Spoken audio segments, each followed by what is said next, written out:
तो यहाँ पर हम लोग देख रहे हैं क्लास 9th के एनसीईआरटी में। तो 9th के एनसीईआरटी मैथ में यहाँ पर जो हम बात करेंगे वो बात करेंगे एक्सरसाइज 1.5 के बारे में। अब एक्सरसाइज 1.5 के बारे में हमने इंट्रोडक्शन किया है, तुम्हारे रेफरेंस बुक के कुछ क्वेश्चंस किए हैं, ठीक है, जो भी कॉन्सेप्ट है उसको क्लियर किया है अलग अलग प्रॉपर लेक्चर में, ठीक है। अब ये जो लेक्चर होने वाला है, ये जो वीडियो होने वाला है, इसमें हम बात करने वाले हैं एनसीईआरटी एग्जाम्पल जो है हमारे 1.5 प्रश्नावली में, उसको हम लोग देखने वाले हैं। 4-5 एग्जाम्पल है, फटाफट ये 5 से 7 मिनट का वीडियो होगा, खत्म हो जाएगा। देखो जरा, यहाँ पर दे रखा है पहला जो उदाहरण है 20 नंबर का पहला प्रश्न है हमारे सामने, 2 पर पावर 2/3 और गुना है 2 पर पावर 1/3। अगर कभी भी ये पॉइंट वाला आता है तो समझो ये गुना है, तो इसका मतलब 2 पर पावर 2/3 है, 2 पर पावर यहाँ पर कितना है 1/3 है। हमने क्या बताया, यदि a पर पावर m आता है और फिर a पर पावर n आता है तो ये पावर जुड़ जाता है, आधार समान है, तो a पर पावर क्या हो जाता है m प्लस n। इस हिसाब से चलेंगे तो यहाँ पर क्या हो जाएगा 2 पर पावर 2/3 और प्लस 1/3। अब इसको फर्दर ऐड करें तो क्या हो जाएगा 2 पर पावर 3 कैल्शियम 3 2 1 3, तो 3 से 3 कैंसिल, 2 पर पावर 1 मतलब 2 हमारा उत्तर यहाँ से हो जाएगा। अगले प्रश्न की ओर बढ़ते हैं। तो दूसरा प्रश्न है वो है हमारा 1/3 पर पावर 5 और इस पूरे पर पावर है 4, ठीक है। सबसे पहली बात समझो, अगर हमारे पास a पर पावर m है, b पर पावर n है और इस पूरे पर पावर p है, तो इसका मतलब क्या है, इसका मतलब होगा कि a पर पावर pm, p के m के साथ गुना हो जाएगा, देन यहां पर b पर पावर यहां पर हो जाएगा pn, ठीक है, इसके पावर के साथ भी p यहां पर गुना हो जाएगा। अब यहां पर देखिए इसका मतलब क्या हो जाएगा कि 1 पर पावर 4 हो जाएगा बट्टे में 3/5 पर पावर हमारा 4 हो जाएगा। 1 पर पावर 4 डालो या 4000 डालो, 4 लाख डालो, हमारा एक ही होने वाला है। बट यहां पर है 3 पर पावर 5 और उस पूरे पर पावर 4 है, तो हमने क्या बताया, अगर a पर पावर यहाँ पर m है, यहाँ पर n है, तो ये पावर गुना होता है, a पर पावर हो जाता है mn, तो इसका मतलब ये पावर मल्टीप्लाई हो जाएगा, 3 पर पावर हो जाएगा 5 का 20। ये तुम्हारा यहां से उत्तर निकल के आ गया। अगला तीसरे नंबर का प्रश्न देखेंगे। तीसरे नंबर का प्रश्न है 7 पर पावर 1/5 और 7 पर पावर 1/3। यहां पर हो क्या रहा है, 7 पर पावर 1/5 है, भागा में 7 पर पावर 1/3 है। हमने क्या कहा, हमने कहा यदि a पर पावर m है, भागा है a पर पावर n, तो यहाँ पर चूंकि भागा है आधार समान है, तो यहाँ पर होता है a पर पावर m माइनस n, तो पावर क्या होता है घट जाता है। तो अगर इसको सॉल्व करें तो क्या होगा,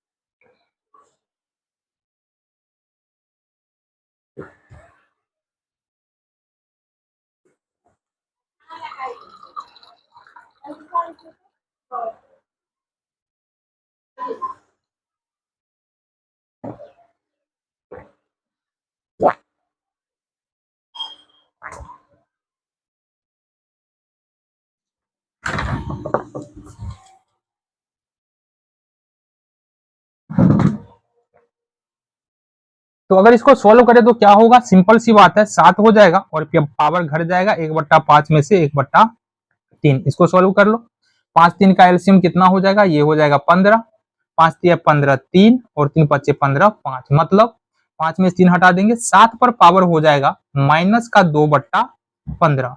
अब अगर पावर माइनस में, तो हमने क्या बताया है, अगर पावर माइनस में है तो हमने क्या बताया, ये हो जाएगा 1/7 पर पावर 2/15। कहने का मतलब यदि a पर पावर माइनस m है तो ये होता है a1/a पर पावर m।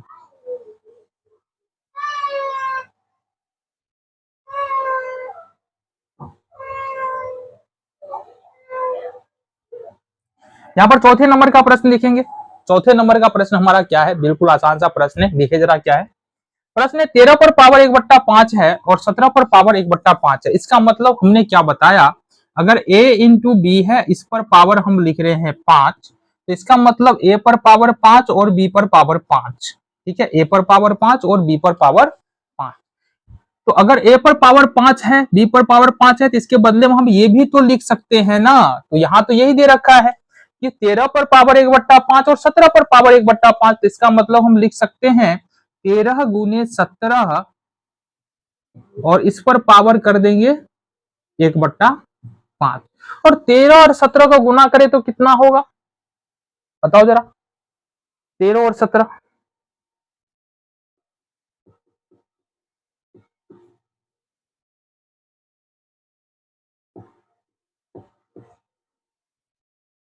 तो यहाँ पर 13 और 17 को यदि हम मल्टीप्लाई करते हैं तो ये आएगा 13 गुने 17 221 और इस पर पावर आ जाएगा 1/5। तो उदाहरण में तुम्हारे पास बस इतना ही प्रश्न है, क्या करें, देखिए एक्सरसाइज को। तो यहाँ पर हम लोग देख रहे हैं क्लास 9 के एनसीईआरटी में। तो 9 के एनसीईआरटी में यहाँ पर हम बात कर रहे हैं एक्सरसाइज 1.5 के बारे में। अब एक्सरसाइज 1.5 के सॉल्यूशन के बारे में देखने वाले हैं, इसके इंट्रोडक्शन के बारे में, इसके कॉन्सेप्ट के बारे में ढेर सारा एग्जांपल हमने इससे पहले वाला वीडियो में वहां पर किया है। अब यहाँ पर जो प्रश्न नंबर 1 देखेंगे उसमें जो कहा जा रहा है, आओ जरा बात करिए। प्रश्न संख्या 1 है हमारा 64 पर पावर 1/2। तो सबसे पहले तुमको करना क्या है कि 64 का हमको फैक्टर यानी गुणनखंड निकालना है। तो ये होगा 32 दूना 64, 16 दूना 32, 2 अट्ठे 16, 2 चौका 8 और ये 2 दूनी 4, 1 2 3 4 5 6। मतलब इसको लिख सकते हैं 2 पर पावर 6। जितना बार यहाँ पर 2 आ रहा है 2 पर उतना ही पावर चढ़ जाता है, तो 2 पर पावर 6 इसको लिख सकते हैं। तो 64 को लिख सकते हैं 2 पर पावर 6 और इस पूरे पर पावर है 1/2। देखो इससे पहले हमने बताया है अगर हमारे पास a पर पावर m है और a पर पावर n है तो ये पावर क्या होता है, मल्टीप्लाई हो जाता है, गुना हो जाता है। तो ये पावर हो जाता है a पर पावर m इंटू n। इसका मतलब अगर ये देखिए 2 पर पावर 6 और ये गुना होगा मतलब 1/2 होगा, 2 तिया 6, मतलब ये हो जाएगा 2 पर पावर 3। और 2 पर पावर 3 का मतलब होता है 2 गुने 2 गुने 2, 2 दूना 4, 4 दूना 8, हमारा यहाँ से उत्तर हो जाएगा। अगले प्रश्न की ओर रुख करें। दूसरे नंबर का प्रश्न बिल्कुल सेम प्रश्न है। 32 का अगर गुणनखंड लिखेंगे तो ये आएगा 2 पर पावर 5 और पूरे पर पावर है 5। हमने कहा ये दोनों क्या होता है, पावर जो घात है एक्सपोनेंट है वो मल्टीप्लाई हो जाता है। तो 2 पर पावर 5 इंटू 1/5, 5 से 5 कैंसिल आएगा, वो 2 पर पावर 1, मतलब ये हमारा 2 यहाँ से उत्तर हो जाएगा। तीसरे नंबर का प्रश्न देखो, ये भी बिल्कुल आसान है। 125 है, इस पर पावर 1/3 है। 125 को लिखेंगे 5 पर पावर 3, अगर फैक्टर करेंगे तो यहाँ पता चलेगा। देन यहाँ पर है 1/3, हमने कहा ये दोनों को गुना कर दो, तो 5 पर पावर 3 गुने 1/3 हो जाएगा। 3 से 3 कैंसिल आउट हो जाएगा, 5 पर पावर 1, मतलब हमारा यहाँ से 5 उत्तर निकल के आ जाएगा। चलो जी अगले प्रश्न की ओर बढ़े। दूसरे नंबर का प्रश्न है, जरा दूसरे नंबर का पहला प्रश्न देखो, बिल्कुल इसी तरह से हमको ये भी प्रश्न बनाना है, कुछ भी अलग नहीं है। तो देखो 9 पर पावर 3/2 दिया, तो 9 को हम लोग क्या लिख सकते हैं, 9 को लिख सकते हैं 3 पर पावर 2 और इस पर पावर हमको दिया है 3/2। तो हमने कहा इस दोनों पावर को मल्टीप्लाई कर दो, तो 3 2 गुने 3/2, 2 से 2 कैंसिल और ये 3 पर पावर 3 आ रहा है। और 3 पर पावर 3 का मतलब होता है 3 गुने 3 गुने 3, 3 तिया 9, 9 तिया 27, हमारा यहाँ से उत्तर इसका हो जाएगा। अगले प्रश्न की ओर रुख करें, आगे आ जाओ। 32 पर पावर 2/5 है, जिस अगर 32 का गुणनखंड करोगे तो ये आएगा 2 पर पावर 5 आ जाएगा जी, बहुत बढ़िया। और ये 2/5 है, इस पूरे पर पावर 2/5 है। हमने कहा ये दोनों पावर गुना होता है, तो 2 पर पावर 5 और गुने में हो जाएगा 2/5, 5 से 5 कैंसिल, 2 पर पावर 2 यहाँ पर हमारे पास बच रहा है। इसका मतलब 2 गुने 2 होगा और 2 गुने 2 का मतलब होता है 4। अगले प्रश्न के ऊपर 16 पर पावर है 3/4। तो हमको पता है कि 16 पर जो पावर 3/4 है, तो 16 को क्या लिखेंगे हम, 16 को लिखेंगे 2 पर पावर 4 और यहाँ पर दे रखा है 3/4। तो अब इस दोनों पावर को क्या करेंगे, मल्टीप्लाई। तो 2 पर पावर 4 और गुने में 3/4, 4 से 4 कैंसिल आउट हो जाएगा, 2 पर पावर 3 और 2 पर पावर 3 का वैल्यू कितना होगा, 2 गुने 2 गुने 2, 2 दूना 4, 4 दूनी 8, हमारा यहाँ से उत्तर निकल के आ जाएगा। अगले प्रश्न की ओर बढ़े। यहाँ पर दे रखा है 125 पर पावर -1/3। अभी माइनस वाले को रहने दो। सबसे पहले 125 को क्या लिखेंगे, 5 पर पावर 3 और यहाँ पर दिया है माइनस का 1/3। तो 5 पर पावर 3 का मतलब क्या है, वही है, ये दोनों पावर मल्टीप्लाई हो जाएगा।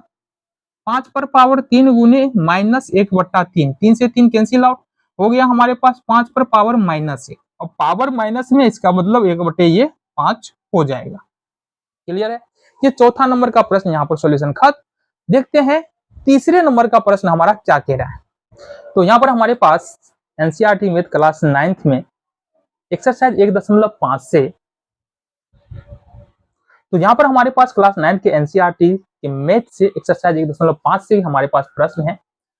प्रश्न संख्या तीसरा का पहला, दूसरा, तीसरा और चौथा प्रश्न यहाँ पर हम लोग देखने वाले।